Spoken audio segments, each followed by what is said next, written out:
Hey everybody, welcome back to our videos. Sorry we took a couple weeks off.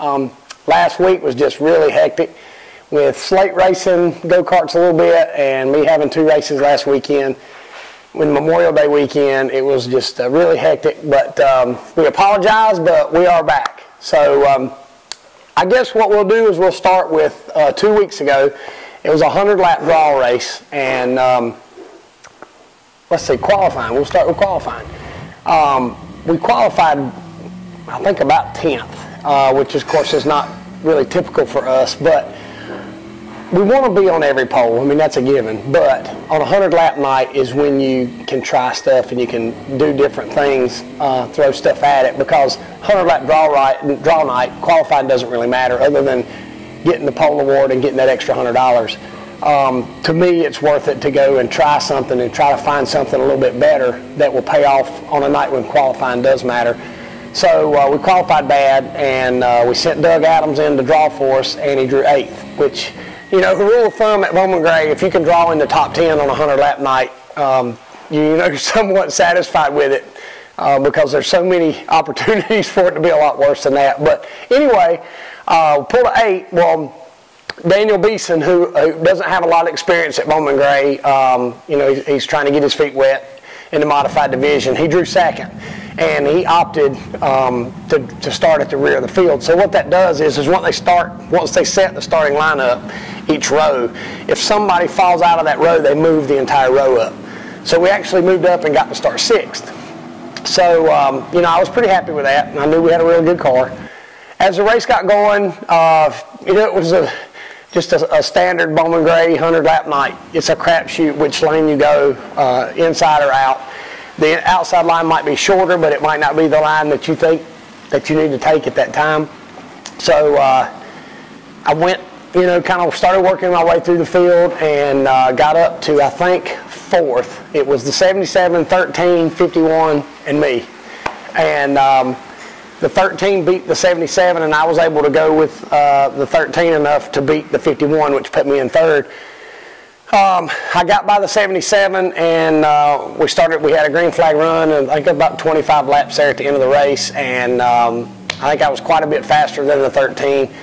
And you know, I was trying to apply enough pressure to make him make a mistake, and when he did, I tried to capitalize on it, and well, if you were there, you saw it. I'm not going to get into a lot of detail about it. But anyway, we ended up finishing 2nd, which is, you know, not a bad night as far as points are concerned. But, you know, right now we're going for wins. So we took our 2nd place finish, and we added a little bit to our point lead that night. So, like I said, not too bad of a night. This past weekend, Slate has been running Woodleaf, which is out in Coolamy, North Carolina. This weekend, this past Friday night, Madison, which is Riverside Speedway, had their monthly show. They run once a month, so they had their monthly show on Friday night. And Steve Autry and Philip Smith and those guys that we've been going with, and he's driving Philip Smith's go-kart, you know, decided let's go to Madison. So I said, well, that'd be cool. And, you know, they call it the mini Bristol. So you know, I thought that Slate would really like going somewhere different. It's got some banking to it, so they say that kids really, you know, adapt to that, you know, really well. So we took Slate. The first practice, his throttle linkage where it comes back and hooks to the carburetor came loose. So he was mashing it down and it wouldn't go anywhere. So he came in, we fixed that.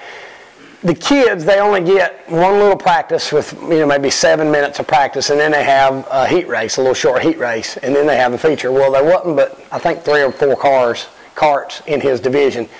He could have been in the kids division, but he ran in the junior red 1, which is what they call it, and it's from 6 to 8-year-olds, which he's 5.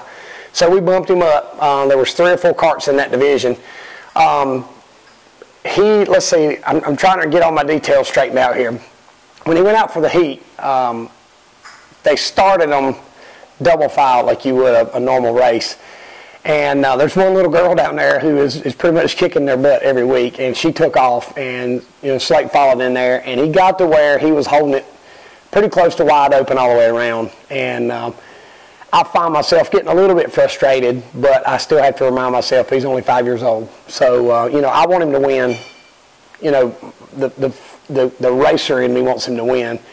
the daddy in me is just proud of him, you know, that he's 5 years old and he's out there doing this. So he finished second, and then the feature came around, and he finished second in the feature, and he was basically holding it wide open all the way around. I don't think the cart was quite where it needed to be for that track. I don't think that Slate was doing quite what he needed to do for that track. But like I said, you know, he's having a good time, and he got his first payoff. It was in an envelope. It said Slate Myers, second place, $15. So I told Kim we dated it, and we're going to put that up. Of course, Slate wants to take it to Walmart and buy a wrestler or a G.I. Joe man or something, but we won't let him do it. We're going to make him save it because he'll appreciate that later in life. But anyway, that was Friday night. Saturday night comes around. We got twin 25s, double points for Bowman Gray. The car was really good in practice. I made a couple of changes this week to try to make the car, excuse me, better for the short runs because I knew it was twin 25s. So I made a change to the car, and it was a little bit free, but not too free for a 25 lapper. I don't think it would have been very good for a long race, but for a 25 lapper, it was pretty good.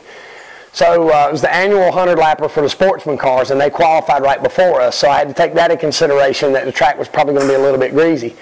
So we made a couple adjustments for that, and I went out to qualify, and I ran, I think, a 13:33. And Jason came out a couple cars later and ran a 29, which knocked us to second. So even though I was second, the positive side to that is that Myers brothers were on the front row. And I knew Jason was going to be hard to beat. So I made a couple adjustments to the car. I wanted to keep it a little bit on the free side because I knew out on the outside I needed to be a little bit free to try to get a run off the corner. Because if I didn't beat him, if I ever got behind him, it was going to be hard to beat him. I needed to beat him before we got into single file. So, drop of the green, we ran a couple laps side by side. And I knew I was free, but he was really free. And I knew when we went into turn 3, the second lap, and I felt him get into me where he got sideways and got into me. So we went down into turn 1, and I had about maybe a quarter of a car, maybe a tire out in front of him, and I felt him bump, and I looked in my spot mirror, and he was going into the infield. And, you know, I felt really bad for Jason. You know, on the positive side, I wanted to win, and I was happy that I was going to be the leader of the race. But on the other side, you know, the racer part of you kind of leaves your mind for a minute, and you see your little brother spinning out. You know, you know, I really hated that for him. There was some, you know, I don't want to say there was a discrepancy because there wasn't. There wasn't any question what happened. I asked him on the radio. I said, what exactly happened? I didn't know if somebody got in the back of Jason or if he just got loose. But I went on the radio. The caution came out, and I went on the radio. I said, guys, does anybody know what happened?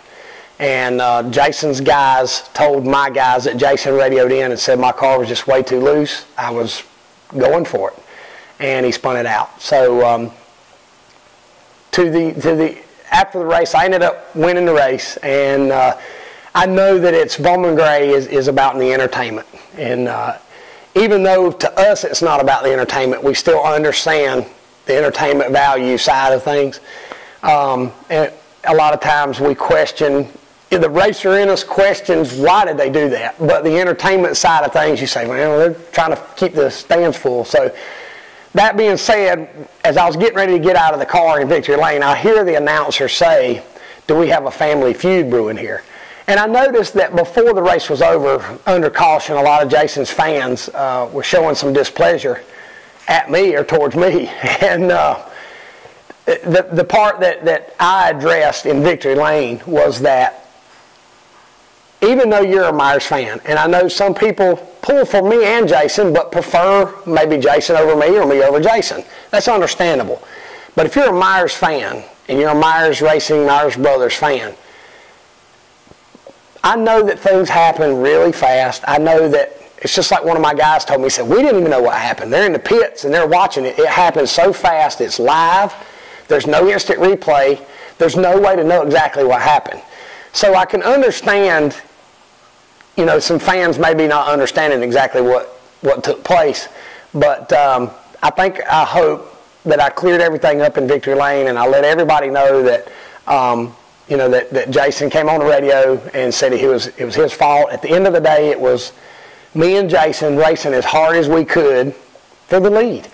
And I think Jason said he was probably driving at 140%. He probably should have been driving at 125%. But it's just like I heard Daddy tell Jason, I would rather you spin out going for it than to back down and finish second. So, you got to give Jason credit for going for it and having that mentality to not just settle.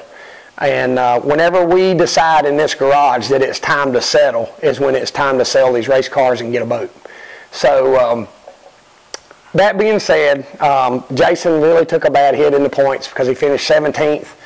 I drew 16th, which is the worst pill you can draw for the second race.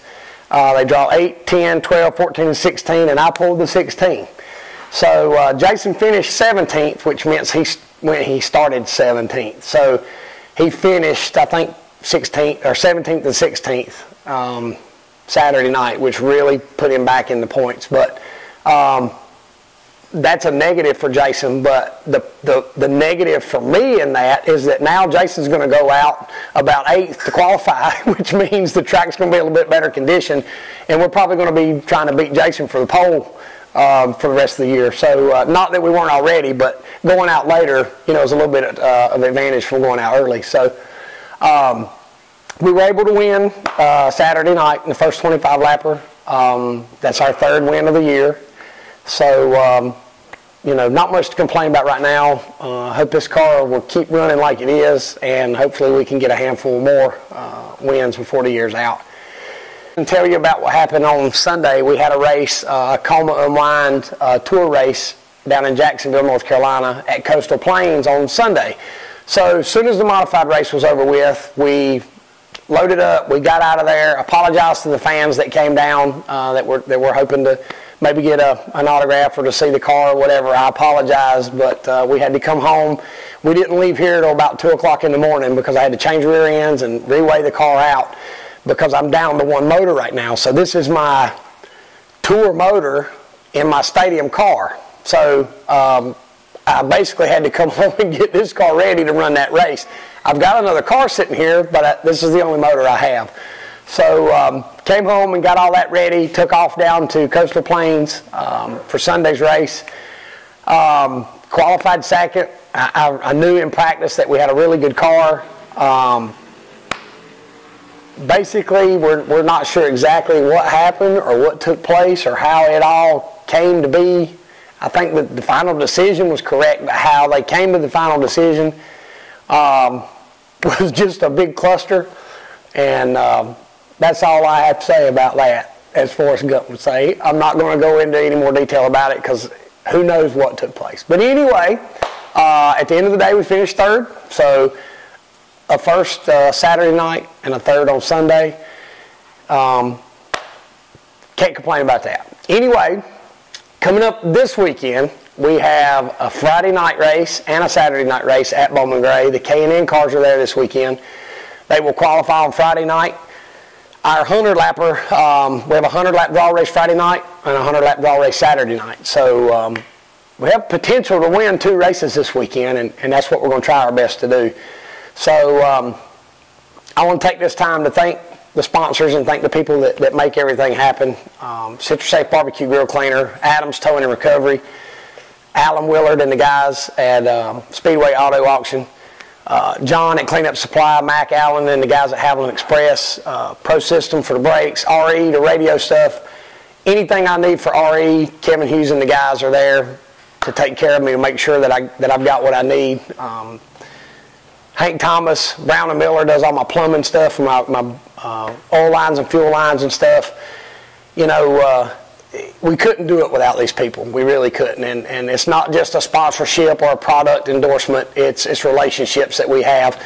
And we have personal relationships with every person, every company I just named. I have a personal relationship. So they're not just sponsors. It's a relationship and a friendship. And, I help them out. They help me out. And if they can help me get in victory lane, I can help promote their product so we both win. But anyway, I hope everybody had a great Memorial Day weekend. Thank you so much. None of this would have been possible without the troops and the people who have served this country to keep us free And, you know, I think it's easy for us to take advantage of our freedoms because we're used to our everyday life. And some of these troops who have served this country, even though they're home, you know, it's still not everyday life to them anymore. So please keep them in your prayers.